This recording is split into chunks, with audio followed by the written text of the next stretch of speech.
Hey guys, it's Krishanti with Krishanti.com talking about psychic development and spiritual and personal growth. So if you like this topic, please hit the like button and subscribe because I do a new video every week and I do take topic requests. And someone asked me to cover something very serious and also very interesting.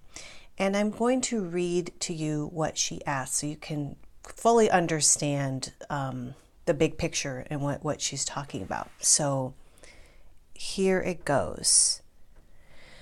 I am a caregiver to special needs people.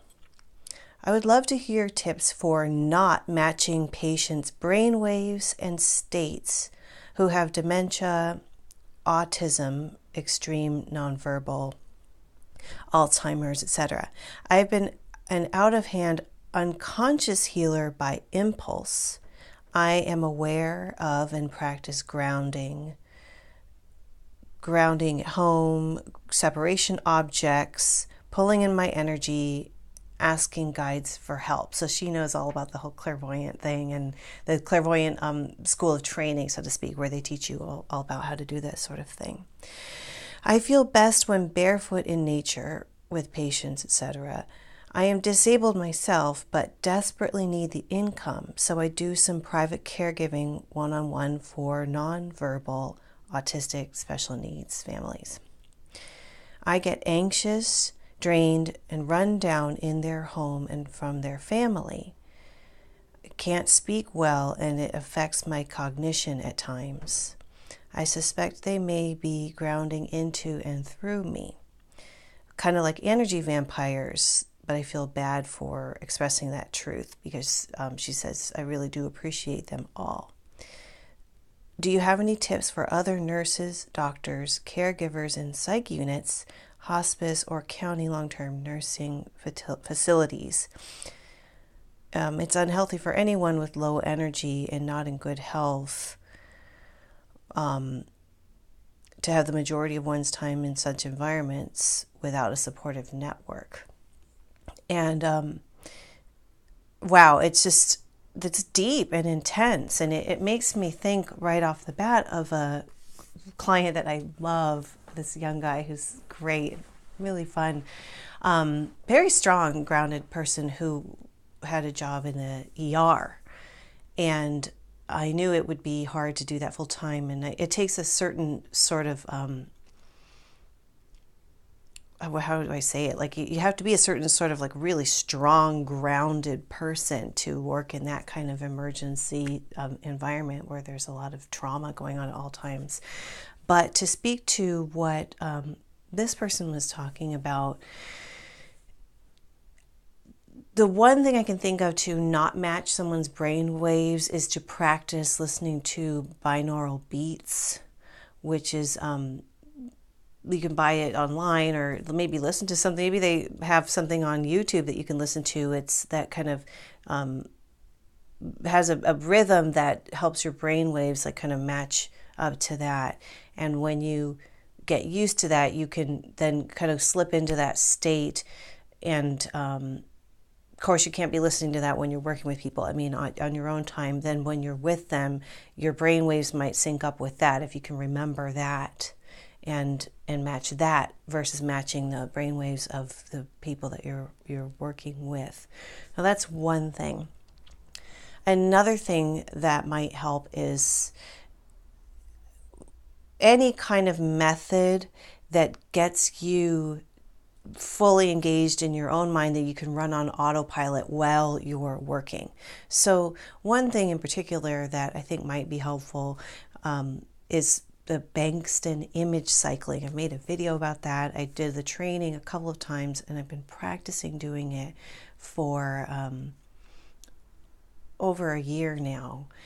And it does take getting used to, but essentially dial up the video that I did about it, or if you know about it, reread his book or go to one of his trainings because it's so incredible and it does take getting used to. But in a nutshell, it has you running something in your brain that is so powerful that it can deflect other energies. And if you're really focused on having that going, and you can have it, you can check in with it, make sure it's running, this energy is running and then go do your other things, it can deflect negative energy. And it takes, he's done so many studies on this, it really does set off something in your brain, like your brain acts differently when you're cycling.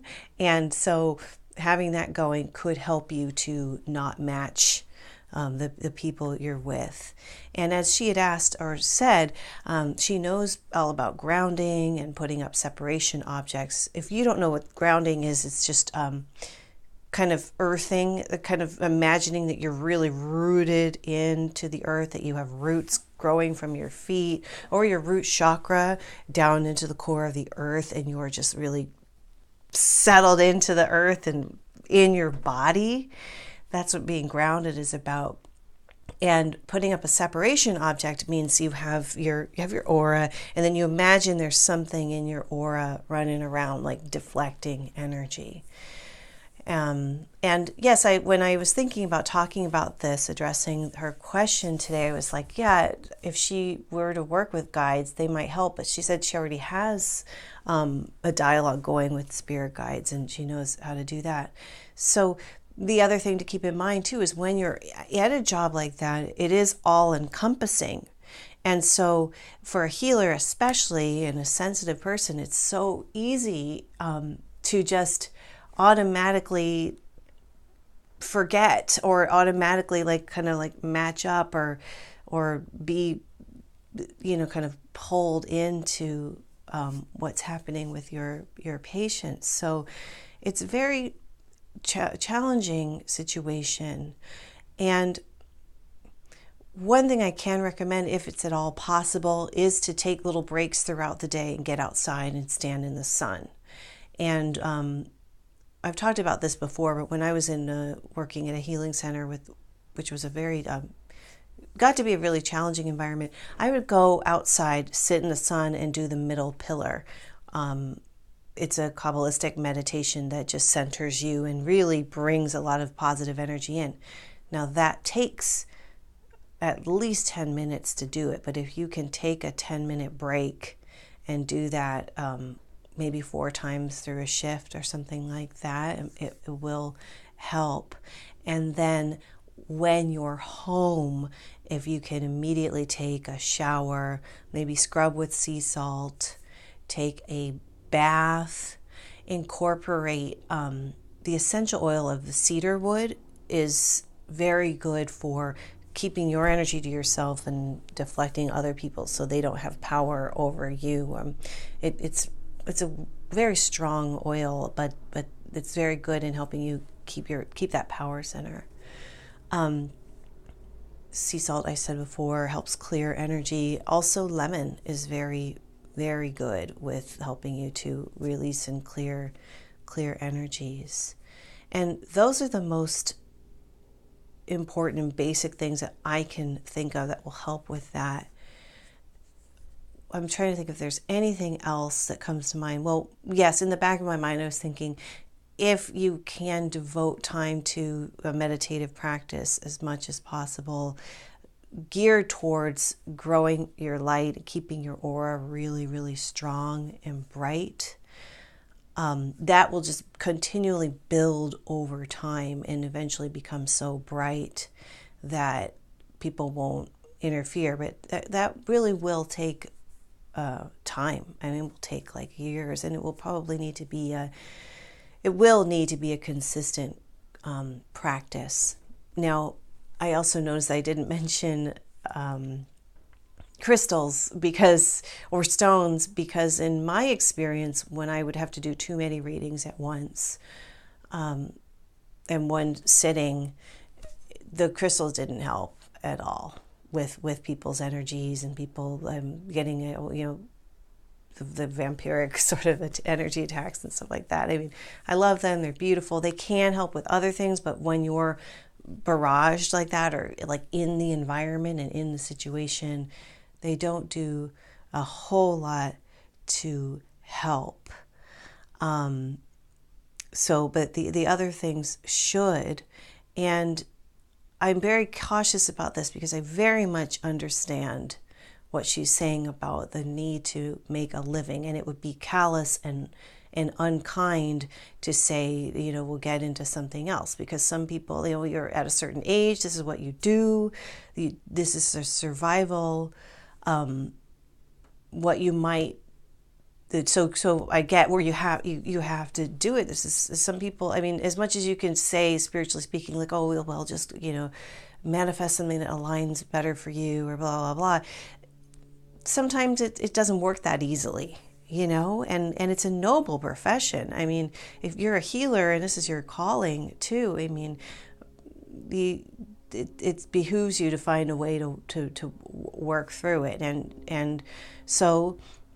That said, if there's a way to reduce the hours or intersperse it with something else, or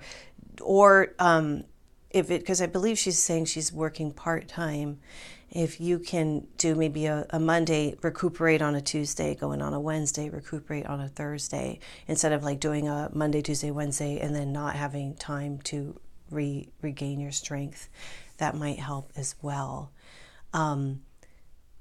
Now, I did say that crystals and stones weren't that helpful in my case. They may be in your case. They may work for someone else. But you might also like imbue a talisman with protective energy, like especially if you call in the angels, archangels. They always come when you call them. And if you, let's say you have a beautiful object, a piece of jewelry, a necklace or a ring or something you can wear while you're working in a healthcare environment. If you can at home, just like pray with it and just like hold it in between your hands and charge it with energy and call all the major angels to come and help you get through this and help you be of ultimate service without draining your own energy. They will come, and then you can wear that, and it will have that energy in it, and it also will serve as a reminder to you that you're protected and that you will be okay. So I hope those tips help, and thank you so much for watching. If you're interested in learning about psychic development, psychic protection, the whole world of intuition and everything else, check out krishanti.com, because I've got workshops and MP3s, meditations, and all kinds of fun things on that website, krishanti.com. So again, thank you, and I will see you next time. Bye.